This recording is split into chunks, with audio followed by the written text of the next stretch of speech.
Illinois' governor and attorney general are suing the Trump administration to block troops from coming into Chicago, another city the president has labeled a war zone.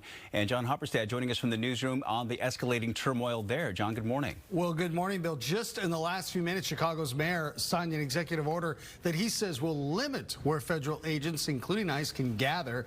It also would keep them off city property like parking lots, vacant lots where they do get ready to deploy. He describes the areas now as ICE-free zones, and this comes after he says federal agents have been terrifying people living in the city, including a recent raid on an apartment building where he says agents rappelled down from a helicopter, kicked in doors, and separated families while zip-tying kids and adults alike.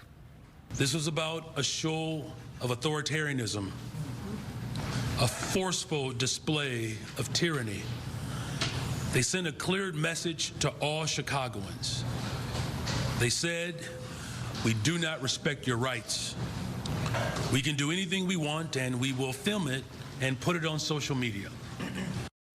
Now, this comes as President Trump ordered up to 400 National Guard troops to go to Chicago and Portland over the weekend. Their deployment would last up to 60 days, could be extended, but the start date is on hold for now.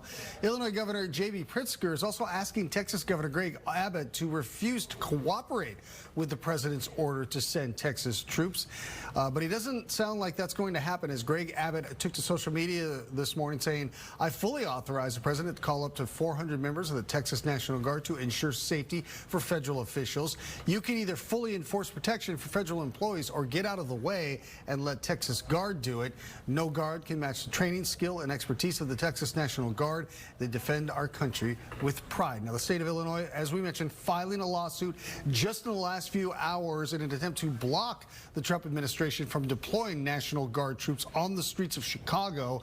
The AG saying, quote, "The American people, regardless of where they reside, should not live under the threat of occupation by the United States military, particularly not simply because their city or state leadership has fallen out of a president's favor." Guys, send it back to you. The battle continues in court over the National Guard deployment in Portland. Yesterday, a U.S. District Court judge blocked the White House from deploying the California National Guard in Oregon. California Governor Gavin Newsom said he would sue the White House for this move. The same judge who was appointed by Trump in 2019 also blocked the administration from sending Oregon National Guard troops to Portland.